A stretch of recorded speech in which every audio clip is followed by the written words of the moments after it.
Bonjour à tous et à toutes. Merci de regarder cette petite vidéo, format un petit peu original, on ne l'avait jamais fait jusqu'ici. On a l'opportunité d'avoir Boris aujourd'hui avec nous, qui va nous échanger un petit peu sur l'exposition, sur son travail, essayer de le connaître un peu plus et essayer aussi de comprendre sa pratique et son univers. Promis, on va investir dans un micro de qualité et les sous-titres seront bientôt impeccables. Boris Grisot, merci d'être là.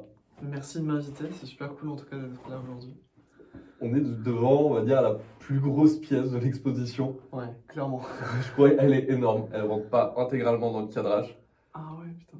C'est vraiment. Bah ouais, c'est la plus grosse, c'est celle qui a été faite il y a de ça quoi. 3 mois. Elle est toute récente en plus. Elle a été faite il y a 5 mois, je crois. Et c'est une pièce qui a été réalisée sur mon envie justement on va dire, de revenir un peu dans les montagnes, mais aussi sur plein d'autres choses, dans le process, dans plein de trucs. Si je commence à rentrer, il y a beaucoup de choses à sortir, sur aussi pourquoi elle est là dans l'exposition, parce qu'on avait le choix entre elle et une autre, on l'a conjuguée avec d'autres petites pièces qui étaient autour, et au final, tous ensemble, il y a quelque chose qui s'est créé qui, pour moi, genre, je trouve en fait, qu'il y a quelque chose d'assez intéressant qui a pu se créer, qui ressemble presque à un espèce d'archivage d'un conte, justement. Ok, archivage d'un conte. Ouais, l'archivage d'un conte. Pas mal. Beau concept. Ouais, parce que en fait, dans ce qu'on présente là dans l'exposition aujourd'hui, et ce que vous pourrez peut-être avoir la chance de voir, c'est justement donc ce grand tissu on pourrait dire être le théâtre de ce conte. Et on a plein de petits fragments qui viennent se mêler à l'intérieur de cet espace. On a des couronnes, on a des anses, on a des branchies de poissons, On a la roue. on a une roue, On a la roue. pas n'importe quelle roue. Pas n'importe quelle roue. Ouais. D'ailleurs, forcément, je vais te poser la question. Sur cette roue, que vous pouvez voir sur les postes de la galerie, Marcel Duchamp, Forcément. forcément. Ben, on en a déjà parlé entre nous, mais c'est vrai que Marcel Duchamp, il est toujours là. On était tombé d'accord sur ce truc que Marcel Duchamp, bah, c'est un fantôme. C'est quelqu'un qui restera toujours dans l'histoire de l'art d'une certaine manière, surtout pour ses tirés d'email.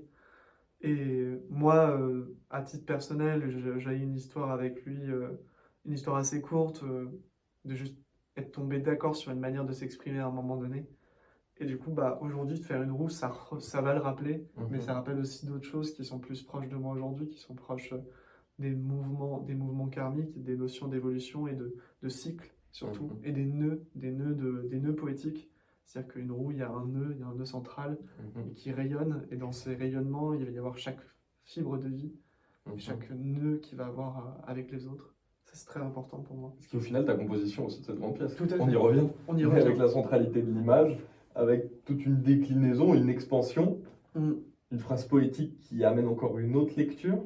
Tout à fait. Avec en plus des tonnes d'animaux qui sont là, d'autres fragments encore de symbolique qui se cachent partout, qui viennent rajouter à cette complexité des liens qui sont pour moi centraux justement dans le travail, qui sont la notion de considérer le vivant, considérer l'environnement dans lequel on est, pour pouvoir donner de l'espace à soi et aux autres, et que ce que nous on crée ne vienne pas détruire l'autre. C'est intéressant l'un dans l'autre. C'est un cosmos, c'est toujours cette recherche un peu de l'harmonie. Et d'ailleurs, là, sur la petite pièce qu'on a en face de nous, l'impression sur UV. Ouais. Comment tu travailles ces collages numériques? Ces photos, elles proviennent d'où? Comment tu les glanes? Tout à l'heure, on était en train de se promener au puce. Tu avais des cartes postales, tu as regardé des livres, tu as regardé des illustrations. Comment tu glanes tout ça? Parce qu'il y a des choses où on voit qu'il y a des mises en scène de toi portant l'œuvre, une sorte de mise en abîme. Il y a des images où on voit qu'elles ont été prises sur Google. Tu assumes même les pixels, tu assumes des DPI très bas. Comment tu travailles? Bah, ce qui m'intéresse le plus, c'est de récupérer la matière et justement, comme un archéologue, de faire un site de fouille. Ouais. C'est-à-dire qu'on ouvre un site de fouille et on ne sait pas ce qu'on va trouver. Des fois, dans un site de fouille, on a des amphores qui sont en parfait état. Et parfois, par rapport à un sujet particulier, on va avoir juste des fragments, des choses toutes ridicules, D'ailleurs, c'est comme ça que j'avais travaillé aussi pour Paolo, la pièce que j'avais exposée à Wild, à Grenoble, justement à la Bastille, avec toi. Elle a fini comment, Paolo? Paolo, elle a une jambe cassée. Paolo a une jambe cassée. Paolo a une jambe cassée, ouais, c'est une chaise très fragile.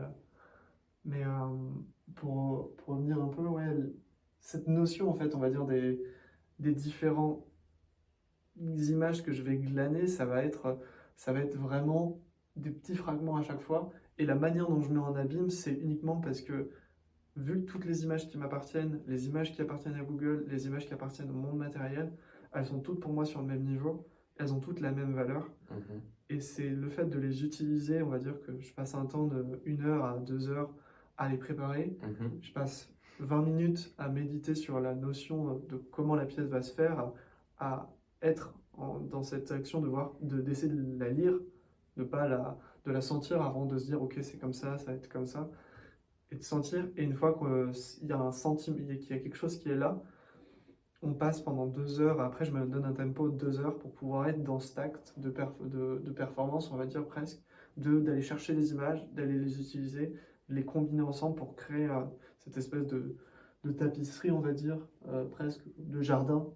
Mhm. Ça, c'est un mot qui pour moi me parle beaucoup, c'est la notion de jardin avec, on va dire, tout le fouillis qu'il peut y avoir, Mhm. mais en même temps, certaines plantes en particulier qu'on va utiliser comme des plantes médicinales, ou c'est d'autres plantes, par exemple, les grandes feuilles qu'on voit là, c'est une bleuée des montagnes, Mhm. et c'est la bleuée améthyste, c'est la seule, c'est une de celles qu'on trouve uniquement dans le Vercors, dans la Chartreuse, Mhm. dans des régions qui sont très centralisées ici, quoi. D'accord. Il y a quelque chose qui revient souvent. Bah, je sais que c'est pas forcément comme ça que tu as conçu les pièces, mais dans ton travail, il y a quelque chose que j'ai dit tout à l'heure de l'ordre de la bouffée délirante. Mm. Il y a vraiment de l'ordre de la vision hallucinée. Je t'ai posé une question, en quelques gouttes, la forme devient ruisseau, chameau qui traverse la montagne de l'existence. Je dis, mais en fait, quelles sont ces gouttes? Ouais. Je me suis interrogé parce qu'il y a toujours des couleurs qui sont criardes, c'est toujours aussi des mélanges de cultures. Comment tu gères ce côté presque délirant de l'image, de tes images? C'est vrai que tes images sont délirantes. Ouais, peut-être. Bah, je pense en fait, ce que j'apprécie en fait là-dedans, c'est le fait que elles le sont moins que le vivant. Et, et l'idée, c'est d'essayer de donner en fait en un petit panel d'espace, ça- une bouffée, on va dire, une bouffée psychologique ou une bouffée visuelle qui va avoir un effet tel que derrière, on va essayer d'aller. Même si la personne ne va pas glaner derrière les symboles et va pas glaner derrière, l'image, elle restera peut-être à l'intérieur de la tête. Ça va rester avec des Voilà. archétypes, avec ces symboles. Et elle va pouvoir la travailler au fur et à mesure du temps, peut-être des années plus tard, ou peut-être pas.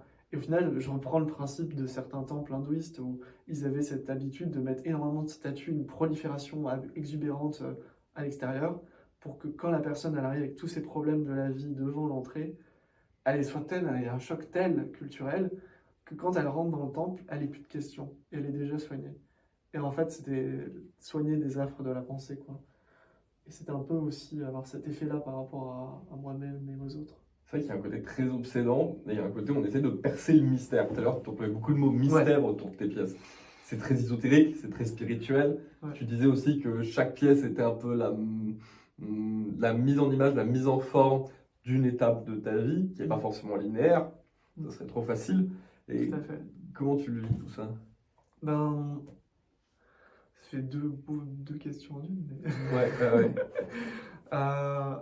Au niveau déjà de la mise en situation linéaire ou de l'évolution linéaire, non linéaire, on va dire, c'est vraiment cette notion de juste d'utiliser l'art comme un repère pas temporel, mais même pas temporel, c'est juste de voir comment on peut à chaque pièce évoluer sans pour autant évoluer dans quelque chose de concret, dans quelque chose de dirigé, et de dire bon bah je sais que je suis devenu ça aujourd'hui, je peux le mettre dans une case et je passe à la case d'après.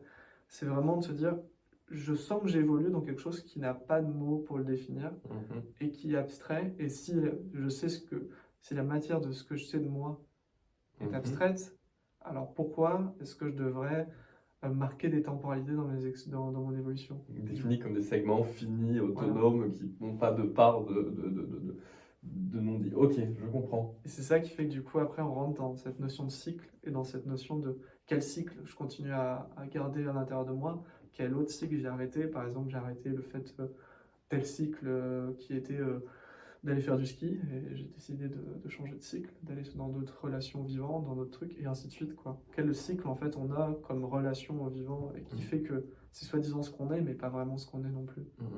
Bizarre à dire. C'est vrai, avec ici une photo plus de montagne, c'est ça, Ouais. de la région? C'est la barre des écrins. La barre qui des est écrins. située un peu plus bas que la région. C'est pas... Ouais, c'est un peu plus bas Mhm. qu'ici. Rapport à la nature. Beaucoup de déambulation, de randonnée, de choses comme ça.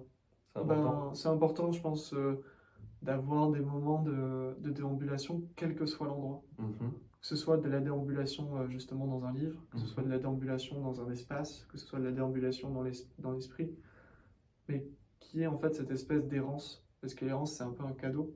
C'est le Mhm. phénomène de savoir qu'on disparaît et qu'on n'a rien qui nous attache. Et pour certains, c'est une plaie, mais quand on arrive à en faire juste à sentir ce que c'est un espèce de cadeau parce qu'on n'en a plus besoin de rien faire. On a juste besoin de sentir ce mouvement qui circule à l'intérieur de nous et d'être ce mouvement-là qui est juste de marcher ou juste d'errer ou juste de s'arrêter. Mhm. Et ça, c'est intéressant. Ouais. Et Très intéressant. est-ce qu'on peut dire que l'apogée de ces mouvements intérieurs, de tes flots, Mhm. l'apogée, c'est une pièce? Il y a une pièce quand il y a un apogée des mouvements intérieurs? Il y a une pièce quand il y a une apogée, Mhm. mais il y a une pièce aussi, il y a des pièces aussi pendant le trajet. Mhm. Classe. Ce qui fait que du coup, il n'y a pas de vraie fin quoi, par rapport à ça. Parce que genre, on croit qu'on arrive quelque part et au final, ça fait partie en fait du sentier. Et on continue le sentier, et on se rend compte qu'on va changer de chemin. On Mhm. change de chemin, on se rend compte, on se dit ça va être un nouvel axe. Mais ce nouvel axe, en fait, il fait partie du sentier d'avant, et ainsi de suite. Mhm. Et du coup, ça reste comme ça quelque chose d'évasif, de brumeux, de trouble, Mhm. de mixte et de métamorphique. Et de ça, c'est intéressant. Ça garde cet aspect de fable, en fait. C'est exactement tous les adjectifs qu'on pourrait accoler aux œuvres qu'il y a dans l'expo. Non mais c'est vrai, ça marche bien. C'est-à-dire qu'on les a bien définis. Voilà, il y a tout en un paquet. Classe, classe, classe. L'éveil, c'est comme mordre dans une ligne à haute tension. Ah, Il n'y avait pas de mot. Hein. elle est de qui? Je pourrais pas te dire. Mon père qui me l'a raconté, qui me l'a dit plusieurs fois quand il était gamin. Classe. Merci beaucoup, Boris. Merci à toi et merci à vous d'avoir regardé. Peut-être à une prochaine fois Ouais. Avec dans la vraie vie. plaisir.